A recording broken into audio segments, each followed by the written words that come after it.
This is Coffee Culture Live. It's an off-Broadway play, thank you, sir. I'm your moderator in the panel, Jon Guzik. Was in the video. So Juliana interviewed me and talked about coffee in LA and culture in LA. When I was asked to moderate this panel, I was really excited because I thought I knew a little bit about coffee, but I was severely disabused of the notion that I knew much, which is great because this is a pretty fantastic panel of just talking about coffee and what coffee means. We have some pretty esteemed Los Angeles-based coffee pros here. So I'm going to ask everyone to introduce themselves and who you are and where you do it. Hello, everybody. My name is Lena. I work at Lena Coffee.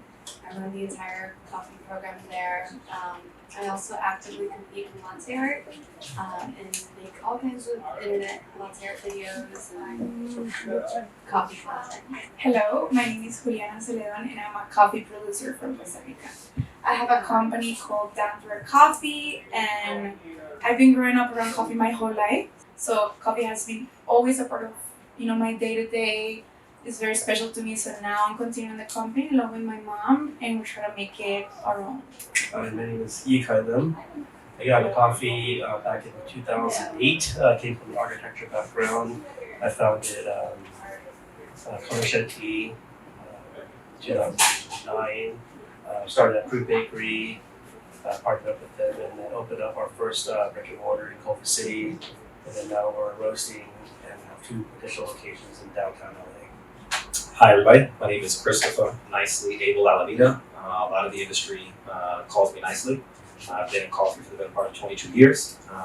Been a barista essentially that entire time. And currently own and operate a place called Hooked Coffee and Wine out in Venice. And I've had work experience with Lena. I've got to meet, and be familiar with these folks now for quite some time. So it's been a lot of fun to be a part of this community and this industry. We had a nice spirited conversation before this event, just to sort of get up to speed. And what I like to understand about coffee is what makes it so special, but also what goes into the craft and the excellence behind it, and kind of separating something that's mundane from something that's spectacular. And that kind of got us into this longer conversation debate about coffee prep and sustainability and your favorite beans, roasting and milk and latte art. So what's really interesting is that I kind of want to know from the panel about your ideas behind like the beans and the roasting and where that kind of starts. Yeekai has a roaster and spends a lot of time understanding the roaster. Juliana has a roaster as well. Nicely and Lena are some of the most prolific baristas here in Los Angeles. So I'd just love to hear your opinion on like what matters in coffee. So Lena, we can start with you.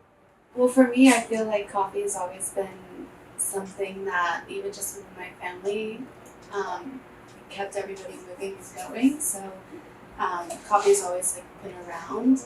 I started working in coffee when I was just 17 years old, but my first specialty coffee experience was actually by Nicely. I was just 15 years old and I accidentally stumbled into his coffee shop and I had one of the best hot chocolates in my entire life. And that moment really stuck with me still to this day.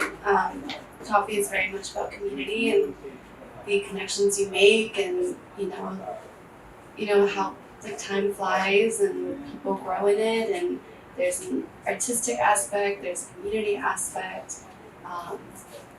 It's a much bigger community and network than people realize. Nicely, did you remember making that hot chocolate? No, I didn't. Oh, I don't. No.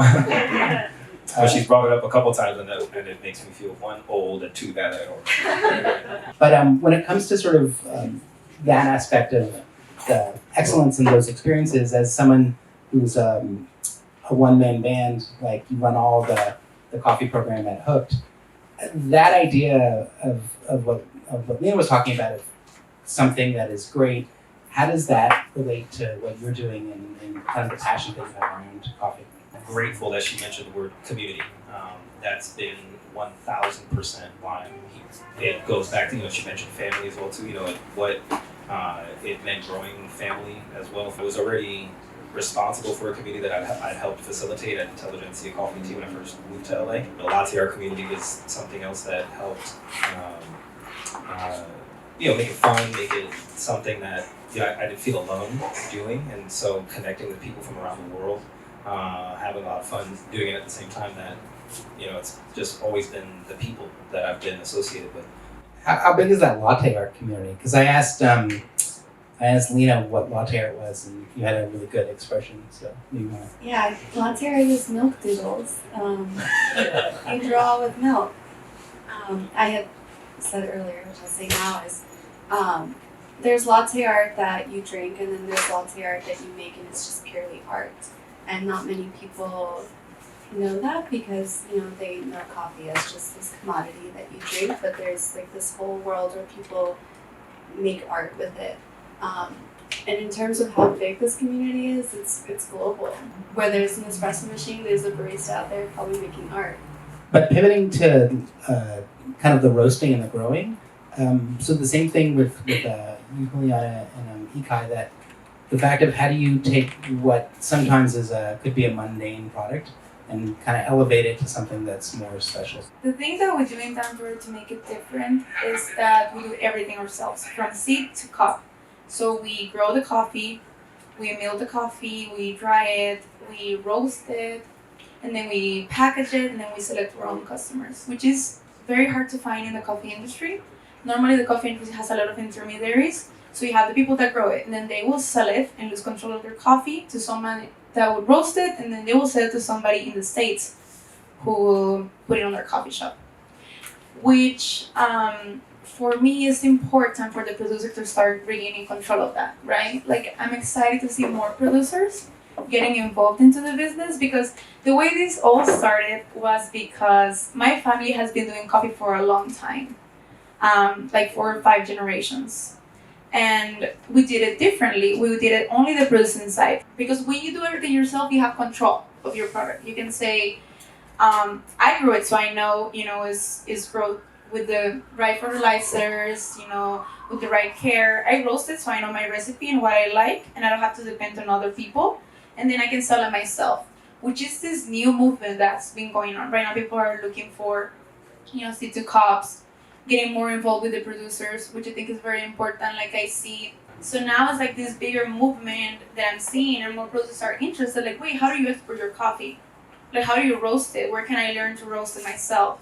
I think that's beautiful. It's like the other side of coffee, people are getting more involved, and well, that's what we do. That's how we make our product the best, because we can guarantee that we know where coffee comes from and where we want to get it. So, our customers get to say, oh, I buy coffee from the farmer, and it comes from the farm right to your house.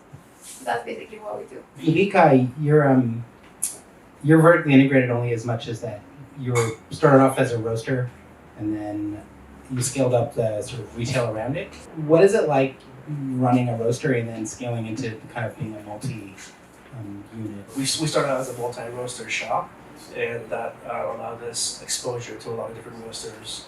What's important is that we're in specialty coffee, and what does that mean? It means that sourcing is kind of paramount to how we operate our business, and understanding that we don't buy commodity coffee.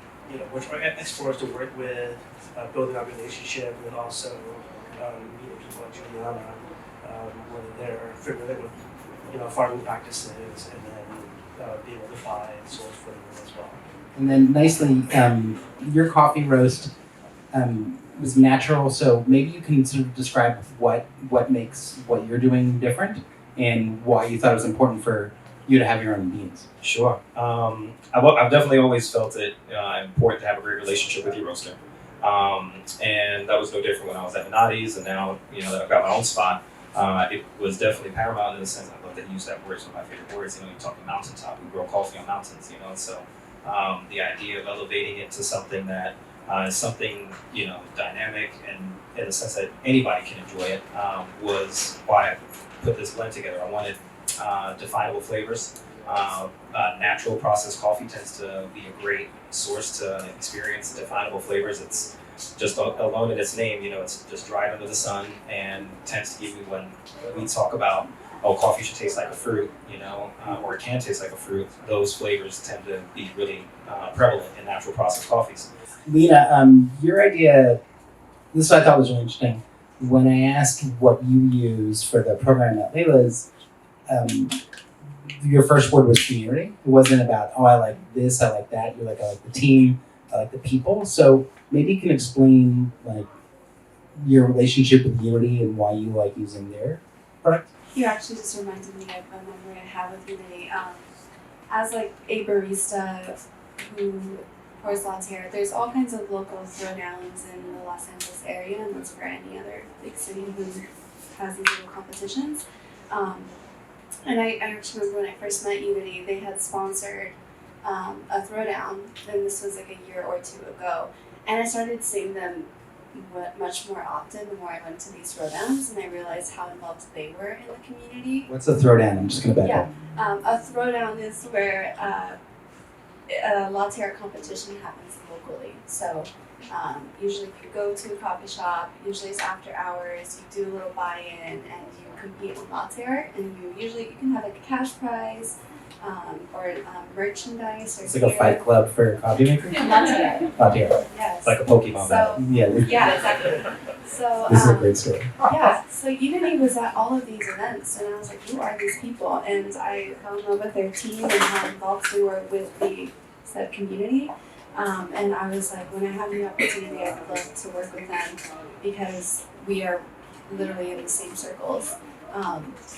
And no matter what, like when there's a coffee fest or the next, World Latte Championship, I know they're going to be there and have a booth or be involved in some way because they're that involved. We were talking earlier that coffee to me in LA is divided, it's bifurcated between very serious people that are all about the coffee, or it's about the vibes.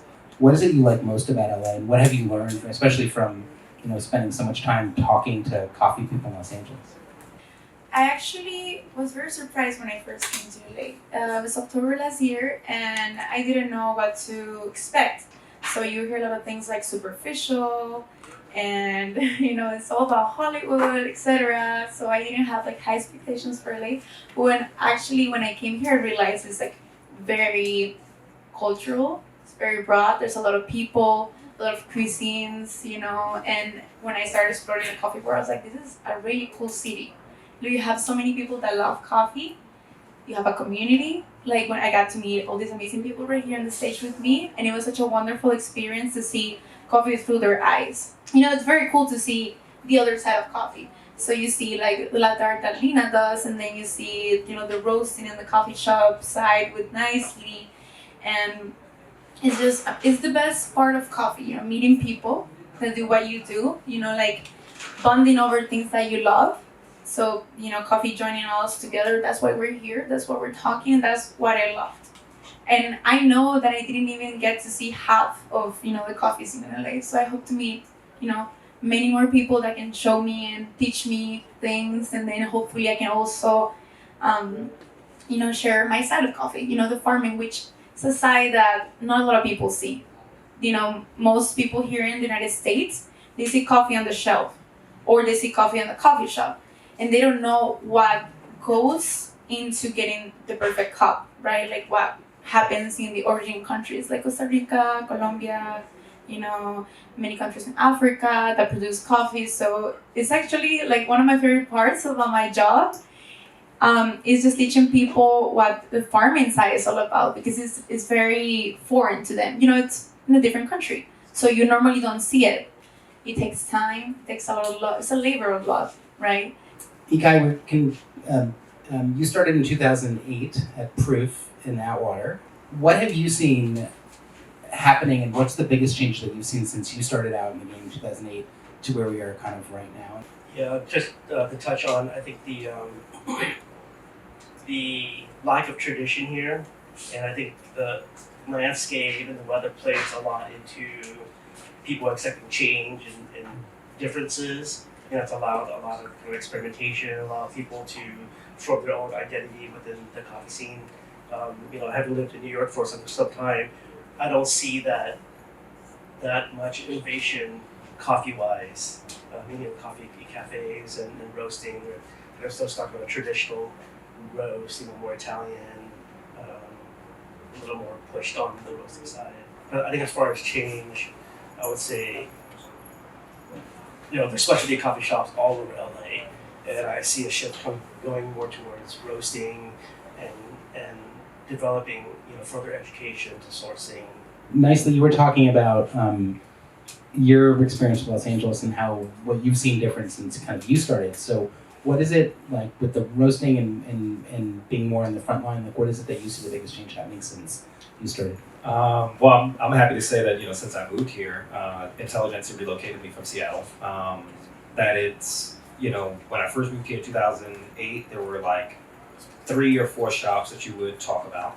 And so when Intelligentsia came along, that ended up providing a big player that was coming in from out of town, and what they were focusing on as far as direct trade, was something like people had heard of fair trade, but the idea of working primarily with the farmer themselves, was something that was still sort of new, and largely because of them. So the idea that from when I moved here in 2008, that there were like 4 that you would talk about, to now there being more than 37 is something immensely impressive to me and extremely exciting to me, because that's what helps me think that there is, sustainability for our future. We have some of the best coffee shops in the world, and we have some of the most polished professionals leading a lot of those places. I'm particularly excited to understand that, a lot of them are black and brown faces now, and, to have Yeekai sitting up here with me, as an owner, everything means a lot to me. When I was first getting into coffee, that was not what I saw. And so to be excited about the future of there being an amount of diversity in coffee, not only from people serving it, but from the ownership side, that's something that I only want to continue to be a part of fostering.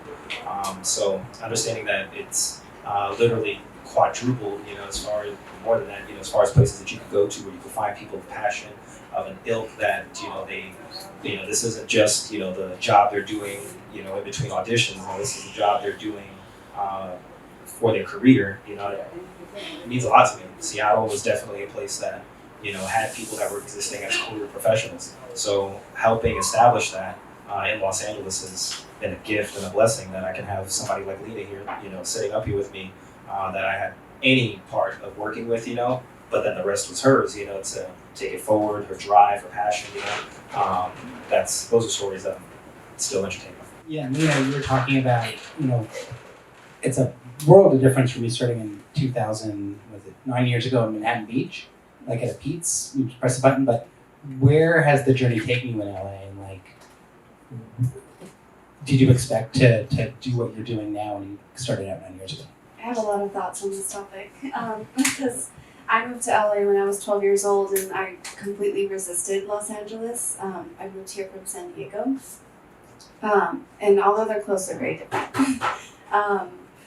Coffee, when I started at Pete's, for one, this is the longest time I've ever spent in a community. I grew up moving so much, so to me, coffee community is my family. It's some of the longest relationships I've ever had in terms of friendships are through coffee. That's a beautiful privilege, and it's the beauty of Los Angeles. Not many other cities have that kind of openness. There's just as much acceptance here as there is resistance, and it really is case by case, and it depends on the person and the consumer. It's not many people know that there's careers in coffee because, again, like Juliana said, coffee is just a storefront sometimes, like a shelf for them.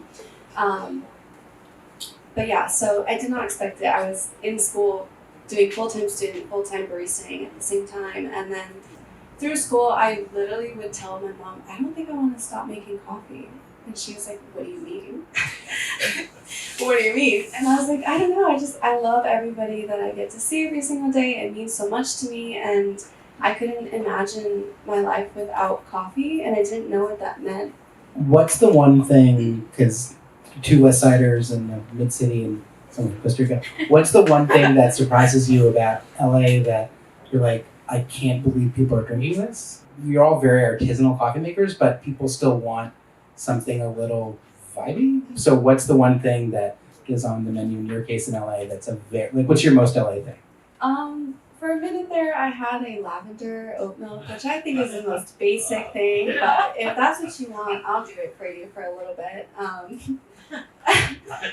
I don't really like flinch or care when it comes to like people wanting this most outlandish things. By all means, please. Nicely, what's the same question to you? Because people, I mean, you're in Venice, so people are like, there's some way out people out there.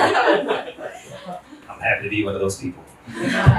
There's something to people, just wanting something that they like, and they are trying to. And I often say I just try to meet a lot of people where they're at. Like if you like a vanilla latte, it'll make you a great vanilla latte. If you like a mocha, it'll make you a great mocha. I like executing the classics, if you will. So I think Los Angeles, maybe because of it being so big, that there are so many people from so many different cultures and everything. I mean, we get asked to do all kinds of things, that ultimately, again, if it helps us build a relationship with our customer, meeting somebody where they're at to build rapport and essentially build a long-lasting customer. Yeekai, what about your place? Do you have, I mean, coming from 2008 to now, like, you must see the vast difference of people, especially in the Culver City and downtown area. What's the one thing that is the most LA thing on your menu or at your shop? Oh, it's not so much what we have on the menu. It's more of a customer experience where someone comes in and they start talking about coffee or your different offerings, and they're definitely the enthusiasts. They're what's on pour over, and so I'll typically have a geisha or Ethiopia as an offering, and like I'll take the pour over, geisha, and then once we make it for them, they're like, oh, by the way, can I get oat milk? Oh my god. Juliana, I had a fun chance to drive you around in the video, and we went to quite a few coffee places, some vibey, some not. What was the most LA experience that you had? Okay, so this whole scene of coffee in LA is very different to what I'm used to. Like in Costa Rica, people drink their coffee with like cow milk, like regular milk, and that's it. Like I've never heard that many milks until I came here. Like pistachio, I don't even know. I cannot even name it. You paid me to. But it's interesting, right? So you get to learn like this new scene of coffee, how they're making it. Because okay, the new the coffee shop wave in Costa Rica is pretty recent. Like now there are more of the specialty coffee shop, but it's newer. It's in the last maybe 5 to 6 years. So like hearing all these crazy things, it's exciting. They're good. Like it's this new world that I have to, discover. Where do you see things changing in Costa Rica? Like where do you see the future going in your place? We produce great coffee. Some might say some of the best coffee in the world. But then the issue is that we have this mentality where 95% of the coffee is shipped. So there's not a lot of great coffee left in Costa Rica. They all ship it and to the States, to Canada, to Europe, and then we have, supermarket coffee left. So now I've been seeing these new coffee shops. I can think of 3 or 4 right now in my head that are bringing back the specialty coffee and trying to, make Costa Ricans drink it. Be proud. This is your coffee. This is what you produce. I know a lot of people that produce coffee, great coffee, and they buy supermarket coffee. So it's it's definitely not fair. I think I'm seeing this new process of people getting more into their own coffee, learning about their coffee, people that are starting to ship less coffee out, and being able to serve it in the same country. Give the people their coffee back, let's say. And it's very interesting. I mean, now these coffee shops are growing. People are starting to enjoy their coffees. So it's this new thing that I'm very proud of, Costa Ricans being able to regain, control of their coffee. That's what I'm seeing. From what I've learned about coffee, something like 80% of what's made out of coffee stays in the retail sector. And so the idea of transferring some of that, earnings and, funds, back to the actual origin is something I'm particularly excited about too. So the idea of bringing in more coffee roasted in at origin is huge to me. So the idea of further enriching origins to not only grow great coffee, roast great coffee, but serve great coffee for the sake of instilling that passion in their people. I think it's tremendous and exciting. Where do you see the future of coffee going, both in LA and beyond? Education for sure. I mean, the more you know, I mean, yeah, the better you're likely, or when you know better, you do better. And so the idea that, that she's instilling any sort of education for her people to be able to roast and stuff, I think it's fantastic. So I only see that getting better. Yeekai, where do you see the future going of coffee, both for you and kind of globally? I think I mentioned earlier, as there are many cafes opening up, I think there's a lot of younger folks that are getting into roasting. And for me, having a cafe for 6 years, I knew nothing about coffee. I just bought somebody else's coffee. Of course, I built a palate and got to kind of understand my preference. But it wasn't until we got into roasting that I got more in depth, with the social economics, the agriculture side, and that would allow me as someone working in the industry to provide that education, if they ask for it.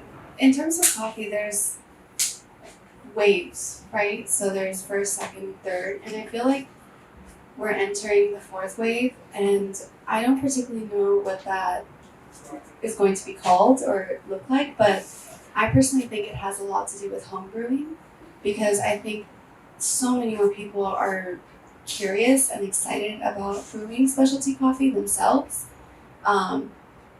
So I feel like it's going to be very much about people at home buying equipment, talking more with coffee professionals, and I'm hoping that there's some sort of like reworking of the system for farms and the way that coffee trails over, and I hope that some walls are kind of let down and coffee has a better respect around it, I'm trying to, again, meet folks where they're at and understanding, look, thankful, honestly, Starbucks got people used to paying $6-7 for certain sizes of drinks, that what I do and when I make it for you and when you see me make it, when you understand the ingredients I use, everything is why I believe, yes, it should be more expensive, but I gotta play the game too, right?